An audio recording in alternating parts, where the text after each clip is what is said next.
Today there are a lot of updates from the Kharkiv direction.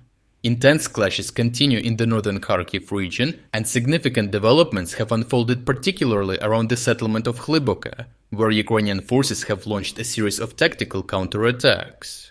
Here Ukrainian forces have demonstrated renewed offensive capabilities, capitalizing on apparent weaknesses in Russian defensive lines. Reports from Russian analysts indicate that Ukrainian units are conducting regular counterattacks near Hlyboke, with notable advances from the southwest. In a significant tactical gain, Ukrainian forces have recaptured territory on the northern outskirts of Hlyboke, precisely an agricultural enterprise which occupies an area of approximately half a kilometer by half a kilometer. This operation involved deploying reserve units to the front line, showcasing Ukraine's ability to reinforce and exploit local opportunities. The intensity of the Ukrainian counteroffensive is evident in their nighttime operations. As darkness falls, Ukrainian formations supported by armored vehicles launch repeated assaults on Russian positions near the football field in Hlyboke. This pattern of attacks suggests a deliberate strategy to probe and exploit vulnerabilities in Russian defenses.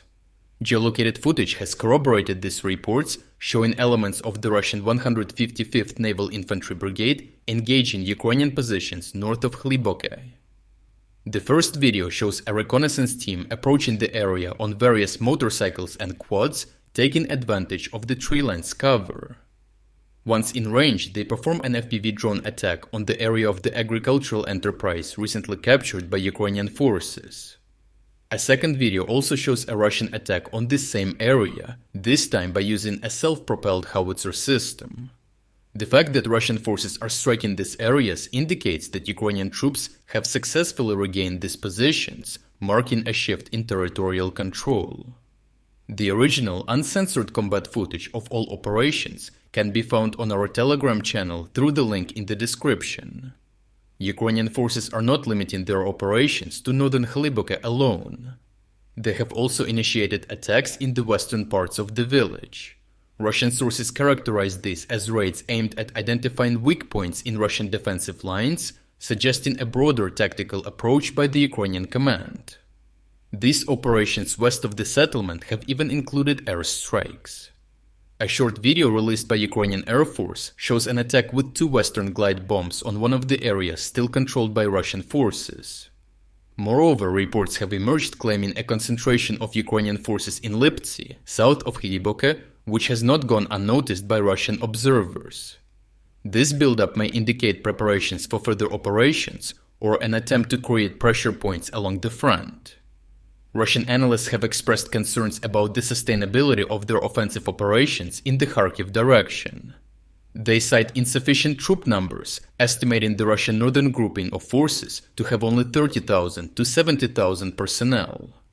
This force is deemed inadequate for a significant breakthrough of Ukrainian defenses to a depth of 40 kilometers, highlighting the strategic challenges faced by Russian command.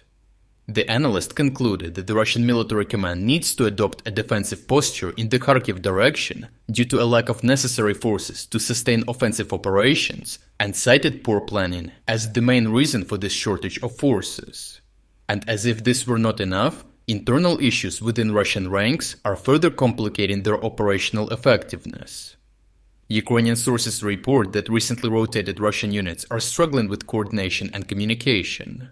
This has led to alarming instances of friendly fire, particularly during night operations, where Russian forces have reportedly engaged their own troops due to disorientation and poor communication between units.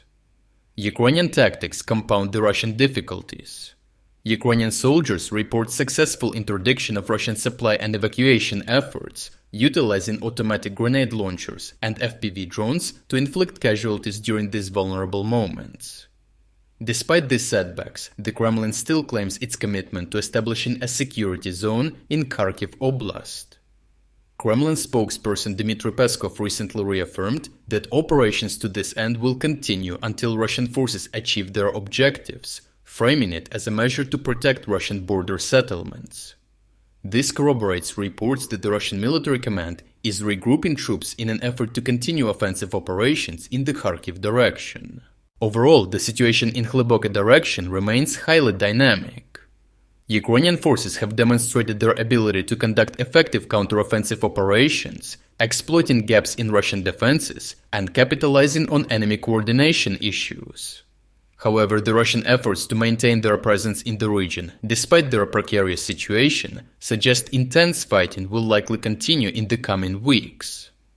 The insufficient Russian troop numbers, as reported by their own sources, may present further opportunities for Ukrainian decisive advances in the zone. If you're against the invasion of Ukraine and you want to support the work that I am doing, consider making a purchase in the online store UA Supporter. Here you can find a lot of products with Ukrainian symbols to not only show your support for this channel, but also for Ukraine. The link to the online store is in the description. Thank you for watching this report, and I will see you in the next one.